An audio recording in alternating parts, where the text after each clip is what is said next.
Bonjour, vous faites bien de regarder l'écran de l'actualité CRTV News. Ici, toute l'info. Quelques faits marquent l'actualité justement sur les unes de nos journaux. Le dribble de Samuel Eto'o à propos de sa démission annoncée puis rejetée, menace de grève des transporteurs qui accélèrent leur pression à propos de leurs doléances, depuis la hausse des prix du carburant, la communication gouvernementale pour calmer les esprits, un drame et des morts sur la route, voilà notre sommaire. Douleur au pied de la page, de page de Cameroun Tribune, cette partie du journal s'appelle curieusement rez-de-chaussée, douleur avec ce grave accident de la circulation qui tue 6 personnes à Ambessa sur l'axe Yaoundé-Bafoussa. Le drame s'est produit hier à l'aube. Un coaster de 18 places a percuté un camion de sable stationné au bord de la route. Le sujet alarme aussi le rez-de-chaussée de mutation. Il rapporte les faits. Les témoins soupçonnent que le bus roulait à grande vitesse. Triste coïncidence à la une. Et ça roule à la hausse à propos du prix du carburant. Mutation dans son habituelle encre rouge qui donne l'alerte, rapporte que les transporteurs répercutent les coûts de l'augmentation du prix du carburant sur les poches des usagers. Le journal regrette par ailleurs que le ministre du Commerce agisse un peu comme un pompier sans eau. Et voici que Émergence pointe du doigt les agences de voyage explorent les tarifs en plaignant le sort des usagers de la route. Et puis, puisque on y est, entre-temps, ils se demandent pourquoi la mise en service des péages automatiques se fait toujours attendre. La mise en service de 7 péages sur les 14 annoncés avait pourtant été prévue pour le mois de septembre dernier. C'était en 2023. Mais pour l'instant, ce n'est pas ce qui fâche. Ce n'est pas ce qui tend les nerfs aux transporteurs. Leur mauvaise humeur monte surtout avec la hausse des prix du carburant. Du coup, le messager redoute une grève annoncée par les transporteurs routiers. Leur plateforme entend engager une grève le 14 février si leurs doléances ne sont pas appliquées. De quoi mettre en alerte les ministres du Transport et du Commerce, et pas seulement eux. Voyons pourquoi. D'ailleurs, une communication gouvernementale s'est tenue hier à Yaoundé. Le journal Conjoncture économique y revient précisément en détail. L'une des annonces majeures, c'est l'engagement du gouvernement pris pour reconstruire notre société nationale de raffinerie, ravagée, vous vous en souvenez, en 2019 par un incendie infligeant un choc terrible à la conjoncture. Le journal Conjoncture passe en revue les explications, les éclairages du gouvernement, et c'est le même titre qui barre la une de Cameroun Tribune.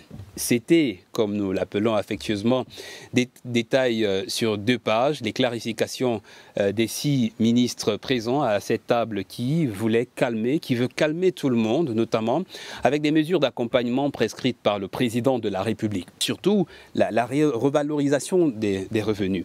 Et en voici qui, regardez là-haut sur le bandeau de CT, qui pourrait inaugurer la hausse des salaires. 150 enseignants autorisés à être recrutés par le président de la République dans les universités de Bertois, des Bolova, de Garoua. 150 places disponibles pour renforcer le staff dit Cameroun Tribune, qui à la une a lu le communiqué du secrétaire général des services du Premier ministre, Séraphin Magloire Fouda, publié hier. Donc, que les potentiels postulants préparent leur CV pour faire bonne impression pour le mois de mai au plus tard.